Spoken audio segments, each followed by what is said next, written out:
Captain Jake Morrison stood at the viewport of the diplomatic vessel Endeavour and watched the alien warships gather in the distance. He counted them slowly, 30 massive ships covered in dark armor with weapons pointing in every direction. They looked dangerous and meant to intimidate anyone who saw them. Behind him, Ambassador Lisa Grant reviewed her notes one more time before the meeting. She had spent weeks preparing for this moment, hoping to find common ground with the Vraken hegemony. Her hands trembled slightly as she closed her tablet. The Vraken were reptilian creatures that stood over 8 feet tall with scales like ancient armor covering their bodies. They had built an empire on conquest, taking what they wanted from weaker species across the galaxy. Their reputation preceded them everywhere they went. Dozens of civilizations had fallen to their fleets, and now they had turned their attention toward human colonies. The meeting today would determine whether humanity could avoid becoming another victim of Vraken expansion. Lisa walked to the viewport and stood beside Jake. She could see the lead, Vraken ship approaching the Endeavour, its hull scarred from countless battles. Each mark told a story of victory and domination. The ambassador took a deep breath and straightened her uniform. She had negotiated with aggressive species before, but something about the Vraken felt different. Their communications had been dismissive and arrogant, showing no interest in peaceful coexistence. Still, she had to try. Diplomacy was always the first option, no matter how slim the chances of success. The docking bay doors opened with a hiss of pressurized air. Warlord Krax entered first, his massive frame barely fitting through the doorway. He wore ceremonial armor decorated with the bones of defeated enemies. Behind him came 4 warriors, each carrying weapons despite the diplomatic protocols.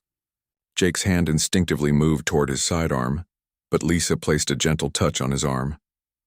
They had agreed to meet unarmed as a gesture of good faith. The Vraken clearly had no such intentions. Krax surveyed the human delegation with eyes that showed nothing but contempt. He moved to the conference table and sat heavily in the reinforced chair that had been specially prepared for his size. His warriors remained standing, their claws resting on their weapons. The message was clear. The Vraken saw this meeting as an opportunity to dictate terms, not negotiate them. Lisa took her seat across from the warlord and activated the translation device. The small machine would convert her words into the harsh guttural sounds of the Vraken language. She began with formal greetings and expressions of hope for peaceful relations between their peoples. She spoke of trade opportunities and mutual benefits that could come from cooperation. The human colonies had resources the Vraken might find valuable, and in return, humanity could offer technological assistance and scientific knowledge. It was a generous proposal that any reasonable species would at least consider. But Krax interrupted her before she could finish. His laughter filled the room, a sound like grinding rocks that made everyone uncomfortable. The warlord leaned forward and spoke in slow, deliberate tones. The translator rendered his words into cold, emotionless English. He told Lisa that the Vraken had no interest in trade or cooperation. They took what they needed from those too weak to defend it. He listed 3 human colonies by name, agricultural worlds with millions of civilian inhabitants. Those colonies now belonged to the Vraken hegemony, he declared. Humanity had 48 hours to evacuate the population before Vraken forces claimed the planets. Resistance would be met with overwhelming force. Cooperation would be rewarded with swift deaths instead of prolonged suffering. Lisa felt her blood run cold but kept her expression neutral. She had expected aggression, but not this level of brazen hostility. The 3 colonies Krax mentioned were home to families, children, farmers who had spent generations building new lives on those worlds. She tried to explain that those people could not simply be uprooted and relocated. She offered alternative solutions, different resources from uninhabited systems that might satisfy the Vraken's needs. But Krax waved his clawed hand dismissively. He had no interest in empty worlds. The Vraken wanted established colonies with existing infrastructure that could be immediately exploited. Jake Morrison stood slowly from his seat. He was a career military officer who had seen combat in the Colonial Defense Forces. He understood tactics and strategy better than anyone on the Endeavour. He also understood that some species only respected strength. Diplomacy had failed before it truly began. It was time to deliver a different message. He looked directly at Warlord Krax and spoke in a calm, measured voice. The Vraken might be powerful, he acknowledged, They might have conquered many worlds. But humanity was different. He explained that Earth had drawn a line in space around its colonies. Every human settlement was protected by defensive systems and rapid response fleets. The line was clearly marked with beacons broadcasting warnings in every known language, including Vraken. Cross that line with hostile intent, and there would be consequences. Jake emphasized the word consequences slowly, letting the translator ensure perfect clarity. This was not a threat, he continued. It was a promise. Humanity preferred peace, but they would defend their people with every weapon at their disposal. Krax and his warriors erupted in laughter. The sound echoed through the conference room, mocking and derisive. The warlord stood to his full height, towering over Jake. He said that humans were soft creatures who talked about lines and consequences, but lacked the courage to enforce them. The Vraken had studied humanity's military capabilities. They knew how many ships Earth possessed, how their weapons performed in combat simulations. Humanity was outnumbered and outgunned. The defensive systems Jake mentioned were toys compared to Vraken firepower. The line in space was meaningless. Jake maintained his composure even as the Vraken continued to laugh. He reached into his jacket and pulled out a small data chip. He placed it on the table and slid it toward Krax. The chip contained sensor readings of human defensive installations and fleet movements near the border. It showed the positions of ships, the locations of automated platforms, the extent of minefield networks. It was meant to demonstrate that humanity had prepared for this possibility. But Krax barely glanced at the chip before pushing it back. He had seen enough to confirm his assessment. Humanity was weak.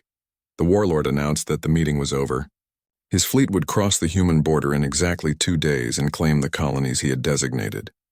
If humans wanted to evacuate civilians, they had that time to do so. If they chose to resist, the Vraken would crush them and take the colonies anyway. Either way, the outcome was inevitable. He turned and walked toward the docking bay without waiting for a response. His warriors followed, their laughter trailing behind them. Lisa and Jake watched them leave in silence. After the Vraken ship departed, Lisa slumped in her chair. She had failed to prevent what was coming. Jake placed a reassuring hand on her shoulder and told her she had done everything possible. Some species could not be reasoned with through words alone. They only understood action. He activated his communication device and contacted Admiral Henry Collins on Earth.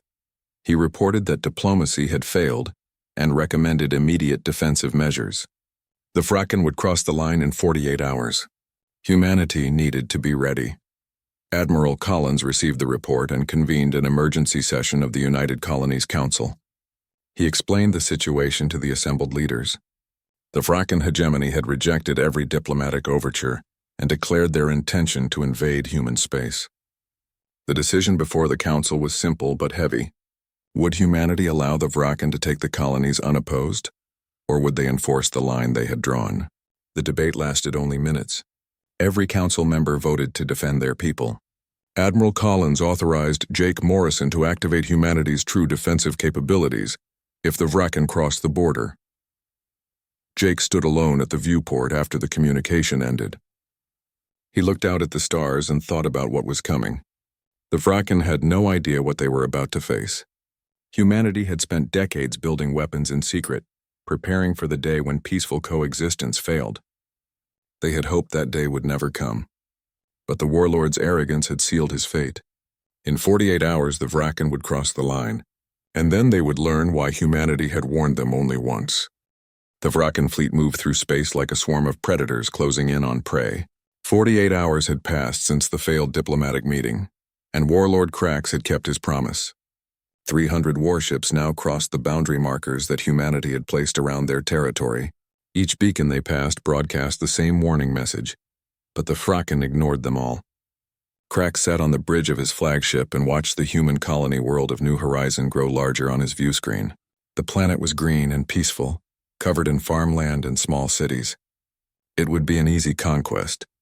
Lieutenant Sophie Blake tracked the enemy fleet from her station aboard the Endeavour. She was the ship's tactical officer and one of the best strategic minds in the colonial defense forces. Her screens showed the Vraken formation in perfect detail. They were moving in tight clusters, probably assuming that concentrated firepower would overwhelm any human resistance. She noted their positioning and weapon configurations. Everything about their approach suggested they expected minimal opposition.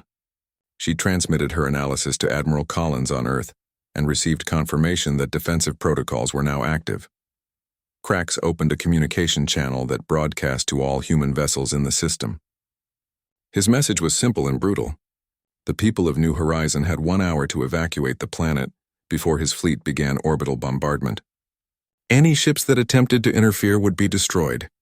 He expected total compliance because humans had already proven themselves weak during the diplomatic meeting. The warlord leaned back in his command chair and waited for the panicked evacuation to begin. But instead of fleeing civilian transports, his sensors detected something else entirely. Massive energy signatures appeared throughout the system. One by one, enormous warships materialized from what seemed like empty space.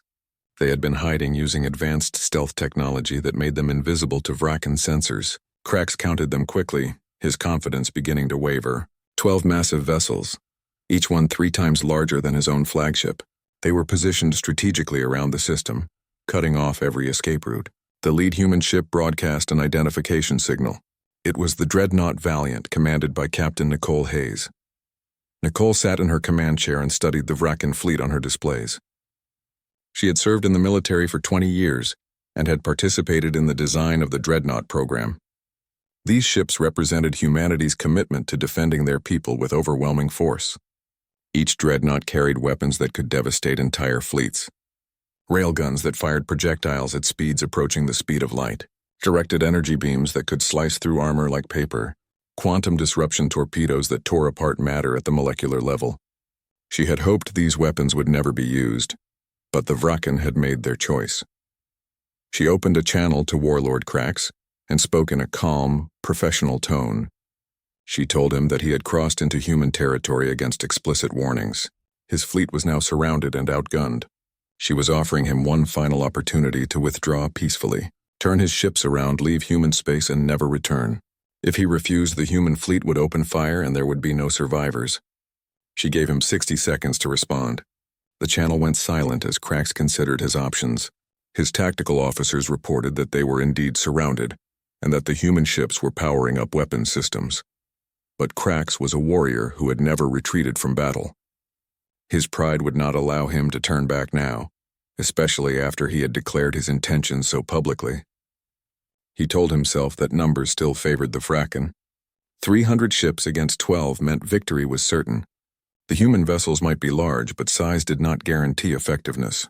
He ordered his fleet to attack formation and prepared to engage. His weapons officers locked targeting solutions onto the nearest dreadnought.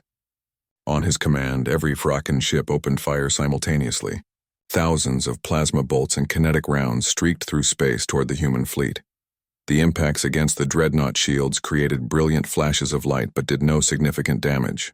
Human shield technology had advanced far beyond what the Vrakan understood. The energy dissipated harmlessly across the defensive barriers. Nicole watched the attack fail and felt a deep sadness. The Vrakan had sealed their fate. She gave the order to return fire. All 12 dreadnoughts activated their weapon systems in perfect coordination. The railguns fired first, accelerating magnetically enhanced projectiles to tremendous velocities. The rounds crossed the distance to the Vrakan fleet in seconds. The first volley struck 30 Vrakan battleships.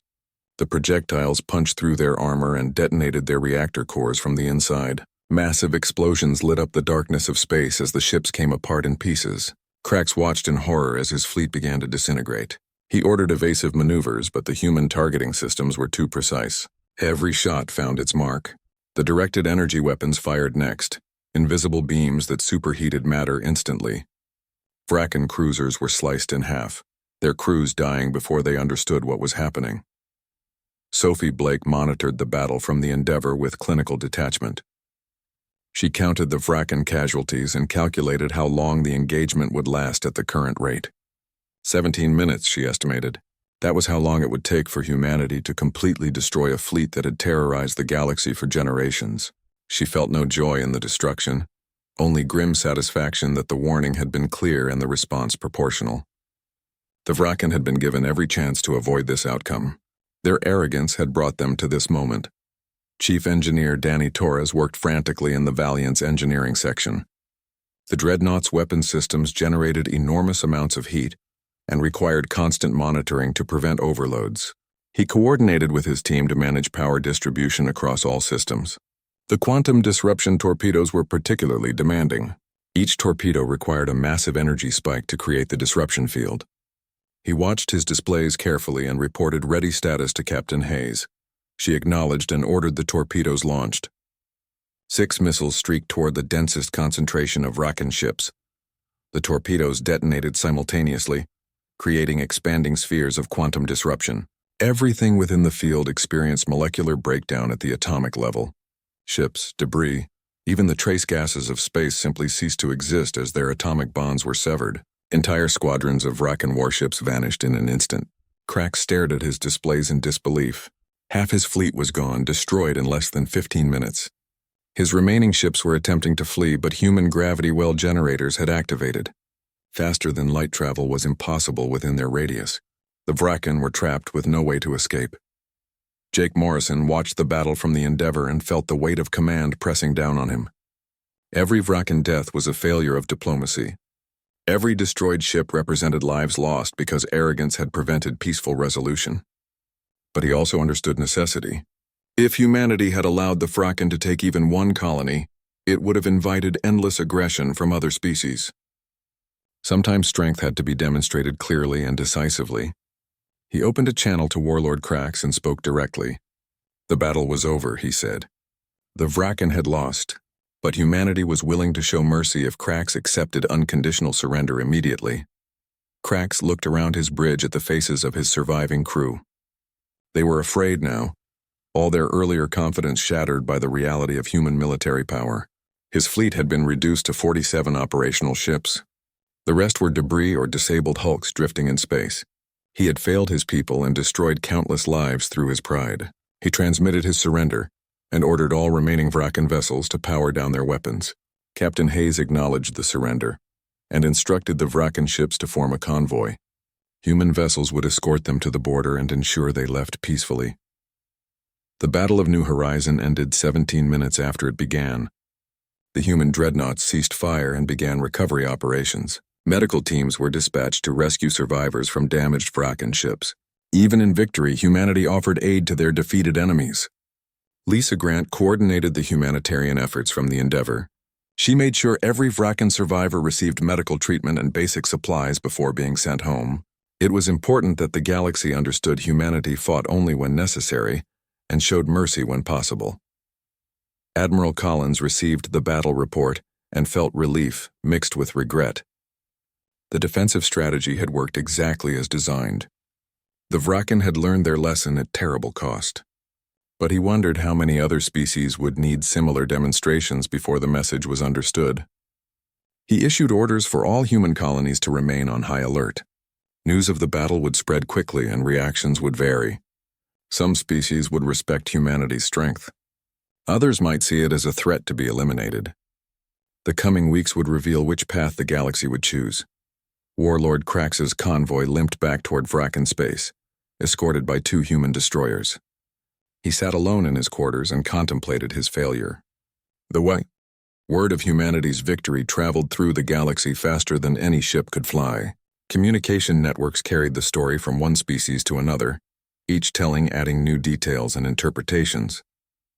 The Vrakan hegemony, feared throughout the region for their brutal conquests, had been destroyed in 17 minutes by a species most considered weak and insignificant. The recordings of the battle were shared on every civilized world.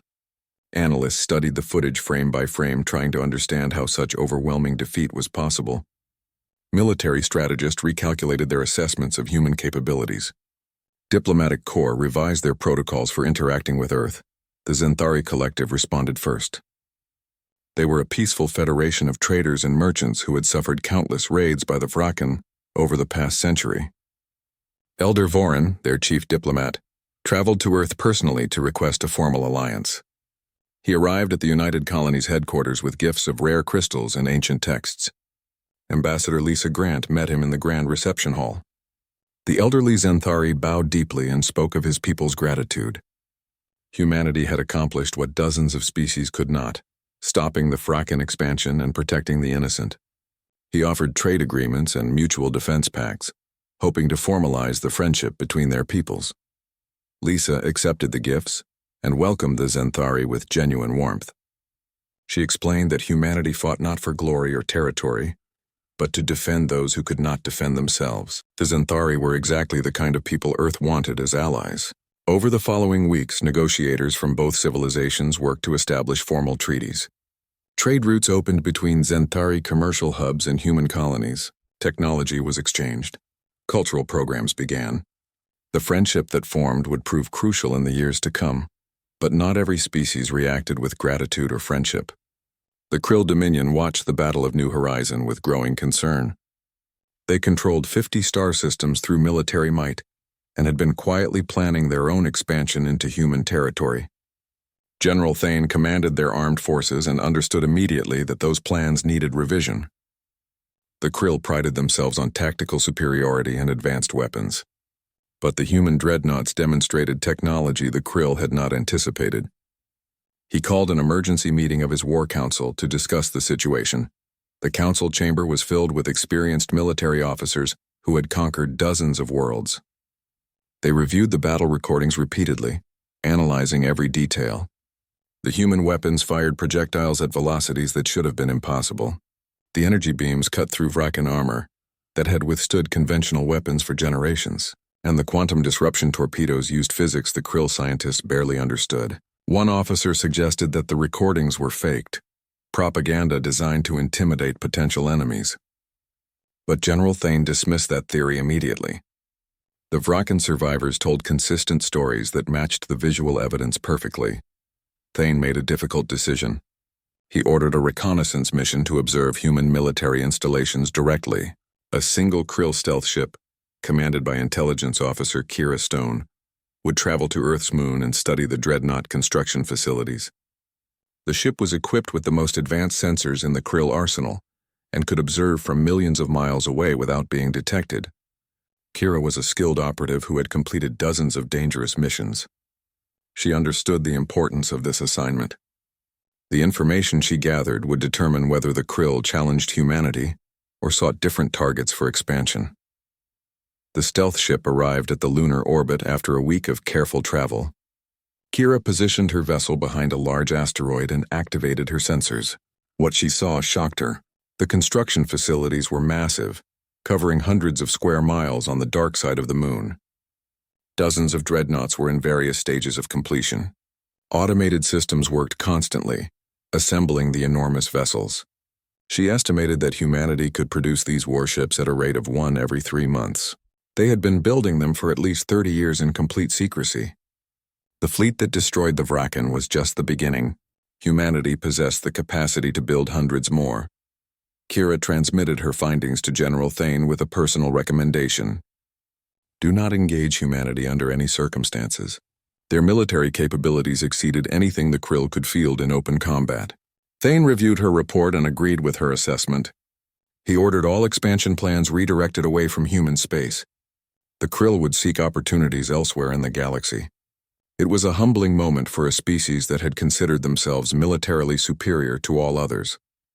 But survival required adaptation, and Thane was pragmatic above all else. Not everyone chose wisdom. A group of independent pirates who operated in the frontier regions decided to test humanity's defenses. They believed the Battle of New Horizon was a special circumstance, that most human installations would be poorly defended. A fleet of 30 pirate vessels approached a remote human mining outpost in the Kepler system. The outpost was staffed by civilian workers who extracted rare minerals from the asteroid belt. The pirates sent a demand for surrender and payment of tribute. Outpost manager Claire Murphy received the message while she was reviewing production reports.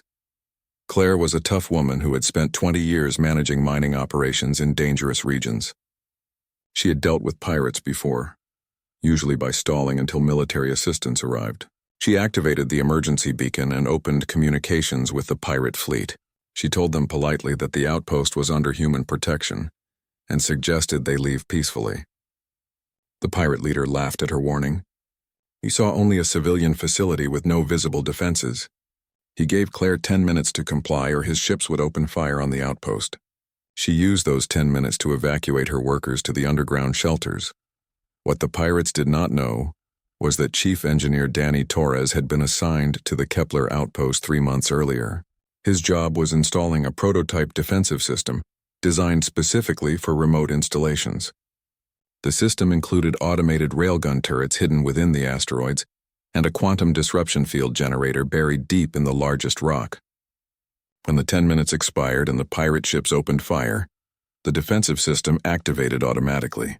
The railgun turrets emerged from concealment and locked targeting solutions on the pirate vessels in less than 2 seconds.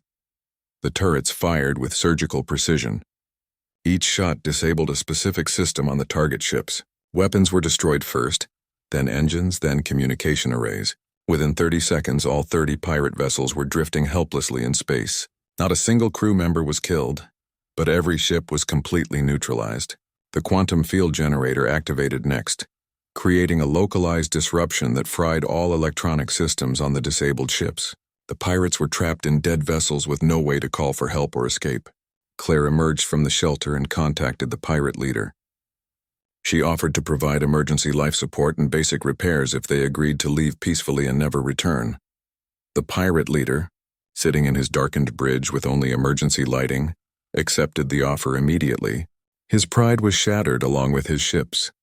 Claire had her engineering team attach temporary power cells to each pirate vessel and provide enough supplies to reach the nearest neutral port.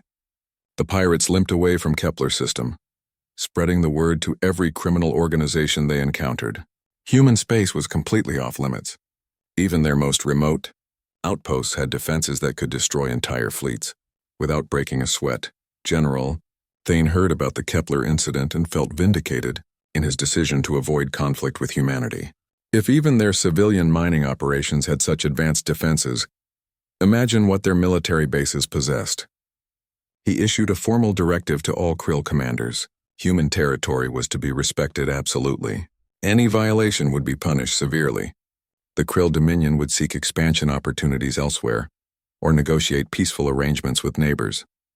It was a fundamental shift in Krill strategy, forced by the reality of human military superiority. Ambassador Lisa Grant embarked on a diplomatic tour of nearby star systems. She visited 17 different civilizations over 6 months, establishing formal relations and offering trade agreements. Everywhere she went, the response was similar.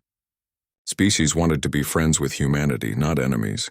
They had seen what happened to those who challenged Earth's boundaries. Lisa worked tirelessly to build networks of cooperation and mutual benefit. She understood that military power alone did not create lasting peace. Trust and shared prosperity were equally important. Jake Morrison returned to Earth for a well-deserved rest after months of tension. He met with Admiral Collins to discuss the changing galactic landscape.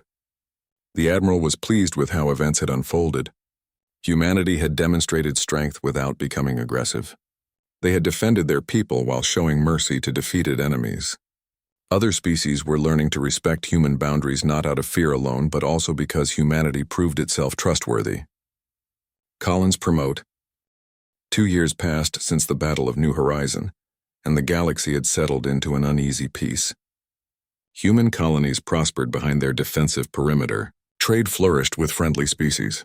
The Xanthari Collective grew wealthy from commerce with Earth. The Krill Dominion redirected their military ambitions toward unexplored regions far from human space. Pirates avoided any system under Earth's protection. It seemed that humanity's message had been understood and accepted. But peace in the galaxy was always temporary, and new threats emerged from unexpected directions. The first warnings came from remote observation stations monitoring the outer rim. Sensors detected massive fleet movements unlike anything previously recorded. An entire civilization, the Talvek Union, had vanished overnight. Their planets were stripped bare of all biological matter and minerals. Cities that housed billions of inhabitants were reduced to empty shells. Admiral Nicole Hayes reviewed the reports with growing concern. She dispatched scout ships to investigate the disaster and determine what kind of weapon could cause such complete devastation. What they found was worse than any weapon. The Kaldrith swarm had arrived in the region. They were a species of hive-minded insectoids that existed only to consume and expand. Individual Kaldrith possessed no intelligence. but collectively they formed a single consciousness that controlled billions of drones. Their bioships traveled through space like living organisms, feeding on asteroids and planets to fuel their endless reproduction. They had no concept of diplomacy or negotiation. Communication was impossible because they did not recognize other species as anything more than resources to be consumed. 12 civilizations had already fallen to the swarm in the past year alone. Elder Vorin contacted Ambassador Lisa Grant with desperation in his voice. The Zenthari homeworld lay directly in the path of the advancing swarm. His people had no military capable of resisting such overwhelming numbers. Billions of Zenthari would die unless someone intervened. He begged humanity to help, knowing it was an enormous request. The Kaldrith were still dozens of light years from the nearest human colony. Earth had no strategic reason to risk their forces defending non-human worlds. But Lisa listened to the Elder's plea and promised to bring his request to the United Colonies Council. The council chamber filled with heated debate. Some members argued that humanity should focus on defending their own territory and let other species handle their own problems. Resources were finite, and every ship sent to fight the Kaldrith was one less protecting human colonies. Others insisted that humanity had a moral obligation to help. They possessed the military power to stop the swarm, which meant they had a responsibility to use it. If they stood by and watched billions die, what did that say about human values? The debate continued for 3 days before a vote was called. Jake Morrison testified before the council as an expert witness. He explained the tactical realities of fighting the Kaldrith. Their numbers were staggering, possibly exceeding 10,000 bioships. Each ship contained millions of attack drones. Conventional warfare would be ineffective because the swarm simply overwhelmed defenders through sheer mass. But humanity's quantum disruption weapons were specifically designed for area effect destruction. A single torpedo could eliminate millions of drones simultaneously. If any military force in the galaxy could stop the Kaldrith, it was Earth's dreadnought fleet. The question was not capability, but willingness. The council voted to intervene. The margin was narrow, only 2 votes difference, but it was enough. Admiral Collins authorized Operation Bulwark, the largest military deployment in human history.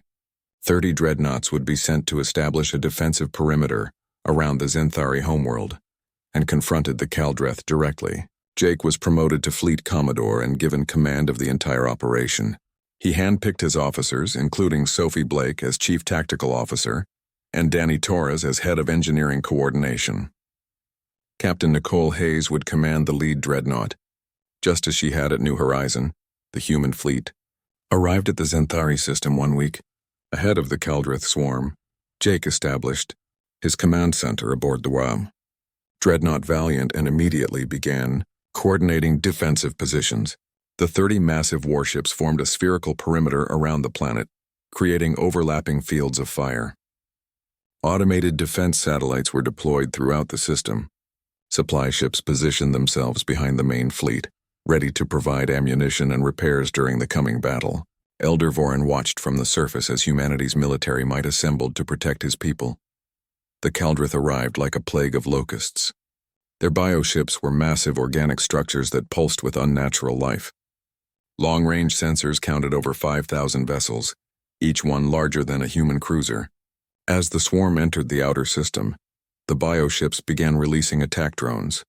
Millions of small creatures, each about the size of a human, launched into space. They moved with coordinated precision despite having no apparent communication system. The hive mind guided them all simultaneously, creating attack patterns that would overwhelm traditional defenses. Jake gave the order to engage. All 30 dreadnoughts opened fire at maximum range. Railguns sent streams of projectiles into the advancing swarm. Directed energy beams cut through the bioships like surgical lasers. Each hit destroyed thousands of drones, but more replaced them instantly. Sophie Blake monitored the battle from her tactical station and noted with concern that the Kaldrith were not slowing down. They simply absorbed the casualties and continued advancing. For every 1,000 drones destroyed, 2,000 more entered the battle. The math was not in humanity's favor. Danny Torres watched his engineering displays with growing alarm. The dreadnought's weapon systems were operating at maximum output, generating enormous heat. Cooling systems struggled to keep up with the demand. If they maintained this rate of fire for more than a few hours, the weapons would begin failing from thermal overload. He reported the situation to Jake and recommended switching to the quantum disruption torpedoes sooner than planned. Jake agreed and ordered all ships to prepare for coordinated torpedo launch. It was their most powerful weapon, but also the most resource-intensive. The torpedoes launched in perfect synchronization, 30 missiles from 30 ships. They streaked toward the largest concentrations of bioships and detonated simultaneously. The quantum disruption fields expanded rapidly, tearing apart molecular bonds within their radius. Entire sections of the swarm simply ceased to exist, disintegrating into their component atoms. The attack eliminated nearly half the Kaldrith fleet in an instant. But the remaining bioships adapted their formation, spreading out to prevent such concentrated damage from future attacks. The swarm continued advancing, now moving in dispersed clusters that made targeting more difficult. The battle entered its second phase as the Kaldrith reached point defense range. Millions of attack drones swarmed toward the human fleet. Automated turrets on the dreadnoughts began firing at maximum rate, creating a wall of destruction around each ship. But there were simply too many targets. Some drones penetrated the defensive fire and reached the shields. They attacked with acidic projectiles that slowly eroded the defensive barriers. Danny frantically rerouted power from non-essential systems to reinforce the shields, but he knew they could not hold forever. Sophie analyzed the swarm's behavior and noticed something crucial. The Kaldrith had no strategic thinking. They simply overwhelmed enemies with numbers. This meant they were vulnerable to tactics that exploited their predictable patterns. She proposed concentrating all firepower on creating gaps in their formation, then using those gaps to target the bioships more efficiently. Jake approved the strategy and ordered his fleet to implement it immediately. The dreadnoughts focused their fire on specific points in the swarm, creating temporary openings. When gaps appeared, they fired quantum torpedoes through them directly at the bioships behind. The new tactic worked better than expected.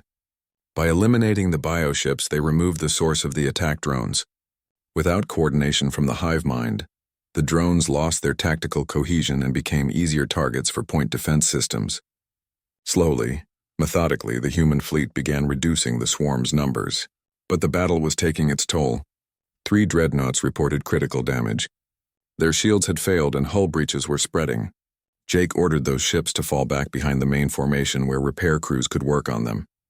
Just as the situation seemed most desperate, unexpected reinforcements arrived. General Thane's Krill Dominion fleet jumped into the system, 50 warships strong. They immediately engaged the Kaldrith from the flanks, dividing the swarm's attention. Jake was stunned by their arrival. The Krill had no alliance with humanity and had previously shown only cautious respect for human power. Thane contacted Jake directly and explained his reasoning simply. The Kaldrith threatened everyone in the region. If humanity fell here, the swarm would consume everything in its path, including Krill territory. This was not charity but survival. The combined human and Krill fleets coordinated their attacks with surprising efficiency. The Krill specialized in fast mobile warfare that complemented humanity's heavy firepower perfectly. Krill fight. 5 years had passed since the battle for Zenthari, and the galaxy looked dramatically different. The defensive coalition Jake Morrison and General Thane established had grown beyond anyone's expectations. 17 species now belonged to the Shield Pact, as the alliance was formally named. Member civilizations agreed to defend each other against external aggression and share military technology for common defense. The headquarters was established on a neutral station, orbiting between human and Krill space. Ambassador Lisa Grant served as the chief diplomat, spending her days mediating disputes and welcoming new members. She had become one of the most respected figures in galactic politics. Admiral Nicole Hayes commanded the Shield Pact's Joint Fleet, a multinational armada that patrolled the outer regions, responding to threats before they escalated. The fleet included ships from all member species, creating a powerful symbol of unity. Human dreadnoughts flew alongside Krill battlecruisers and Zenthari merchant-converted warships. The different species learned from each other, exchanging tactical knowledge and developing new strategies. Nicole was particularly proud of the training programs where young officers from various worlds worked together, forming friendships that would strengthen the alliance for generations. Admiral Collins had retired from active service after overseeing humanity's transformation from isolated defender to leader of a galactic alliance. His successor continued his legacy of measured strength and moral clarity. Collins spent his retirement writing memoirs and advising the United Colonies Council on strategic matters. He watched with satisfaction as the principles he championed became the foundation of peace throughout the region. The line humanity drew in space had evolved into something greater, a shield protecting not just human colonies but billions of beings across dozens of worlds. The peace was tested unexpectedly when the Vrakan hegemony requested membership in the Shield Pact. Their new leader, Warlord Kren, approached Lisa Grant with genuine humility. He was Krax's successor, a younger Vrakan who had witnessed the disaster at New Horizon as a junior officer. That experience transformed his understanding of power and conquest. He explained that after their defeat, the Vrakan underwent a cultural revolution. They disbanded their warrior castes and redirected their society toward engineering and construction. Aggression was replaced with cooperation. Conquest was abandoned in favor of contribution. Kren revealed that the Vrakan wanted to make amends for their past crimes by helping build the Shield Pact's defensive infrastructure. They possessed advanced construction techniques and could build space stations and defensive platforms faster than any other species. He understood that many Pact members would be skeptical given Vrakan history, but he asked only for the opportunity to prove his people had genuinely changed. Lisa listened carefully to his proposal and saw sincerity in his words. But she knew the decision would be controversial within the Alliance. The Pact Council met to debate the Vrakan application. Many members opposed accepting them. The Zenthari remembered decades of raids before humanity stopped the Vrakan expansion. The Krill questioned whether such a fundamental cultural change was possible. Species who had lost loved ones to Vrakan aggression demanded justice before reconciliation, but Lisa argued passionately for acceptance. She reminded the Council that the Pact's purpose was preventing conflict through cooperation. If the Vrakan genuinely sought redemption, rejecting them would only drive them back toward violence. Everyone deserved the chance to change, especially when they asked for it sincerely. After 3 days of heated discussion, the Council voted to accept the Vrakan on probationary terms. They would contribute to defensive construction projects for 5 years while undergoing annual evaluations. Any sign of aggressive behavior would result in immediate expulsion. Kren agreed to all conditions and pledged that his people would prove themselves worthy of trust. The Vrakan immediately began work on a massive defensive station at the Pact's border. They labored tirelessly, demonstrating their commitment through action rather than words. Slowly, skeptical species began to believe the change was real. But the fragile peace faced its greatest challenge when long-range sensors detected an anomaly approaching from deep space. The signals were unlike anything previously encountered. Sophie Blake, now serving as the Pact's chief science officer, analyzed the data with growing concern. Energy signatures that defied conventional physics. Movement patterns that suggested intelligence but no biological signatures. After weeks of observation, she identified the threat. The Void Collective had arrived, a race of energy beings that fed on biological matter to sustain their existence. The Void Collective had already consumed the Kaldrith swarm completely. The same species that devastated 12 civilizations had been reduced to scattered remnants fleeing desperately. The surviving Kaldrith sent a delegation to the Shield Pact with an urgent warning. The Hive Queen spoke through a translator drone, her message desperate and clear. The Void Collective would not stop with the Kaldrith. Once they finished consuming the swarm, they would turn their attention to all biological life in the region. Species after species would be drained of their essence until nothing remained but empty worlds. Jake Morrison, now Supreme Commander of the Shield Pact military, recognized the sincerity in the Queen's warning. The Kaldrith were not asking for alliance or even forgiveness for their past aggression. They were simply warning everyone of what was coming. He convened an emergency council session to discuss the existential threat facing them all. The debate was fierce and emotional. Some members argued that the Kaldrith brought this disaster upon themselves through their own aggression. Let them face the consequences alone, these voices insisted. But Jake and Lisa argued that the Void Collective represented a threat that transcended past grievances. Every biological species in the region faced extinction if these energy beings were not stopped. The Kaldrith's crimes were terrible, but allowing their complete destruction would not bring back the civilizations they consumed. It would only guarantee that the collective grew stronger before turning on the rest of them. Sophie presented her analysis showing that conventional weapons were useless against the void beings. Energy and kinetic attacks passed through them harmlessly. Only quantum disruption technology had any effect. The council voted to defend the Caldrith despite their history. Jake assembled the largest fleet in the Pact's history. 80 human dreadnoughts formed the core, supported by 300 vessels from other member species. Even the Vraken contributed their newly constructed defensive platforms, mobile stations equipped with quantum generators. The combined armada moved to intercept the Void Collective at the edge of Caldrith space. Danny Torres coordinated the engineering teams across all ships, ensuring their quantum disruption systems were synchronized perfectly for maximum effect. The Void Collective appeared as massive clouds of luminescent particles that shifted and flowed like living fog.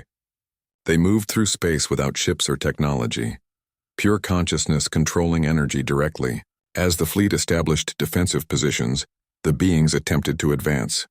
Sophie activated the quantum disruption fields, creating barriers that prevented the collective from approaching. The energy beings tested the barriers repeatedly, seeking weaknesses. When they found none, they began merging together to form larger entities capable of withstanding the disruption. The battle evolved into a test of endurance. The Pact fleet maintained the quantum barriers while firing specialized torpedoes at the largest void entities. Each detonation disrupted their molecular cohesion, forcing them to dissipate temporarily. But the beings adapted quickly, learning to avoid the torpedoes and reform faster after being disrupted. The fleet began taking casualties as massive void entities broke through weak points in the defensive perimeter and drained power directly from ship reactors. 3 cruisers went dark, their crews evacuated before complete power loss. Danny Torres worked frantically from the engineering deck, searching for a solution. He realized that the quantum generators on all ships were operating independently, creating gaps in coverage that the void beings exploited. If they synchronized all generators to fire simultaneously, they could create a disruption wave large enough to destabilize the entire collective at once. The cost would be catastrophic. Every ship would lose power for hours, leaving them completely vulnerable. But it was their only chance to stop the threat permanently. Jake made the hardest decision of his career. He ordered all ships to channel maximum power to their quantum generators and prepare for simultaneous detonation. The Caldrith, understanding the sacrifice the Pact was making for them, positioned their bioships as shields.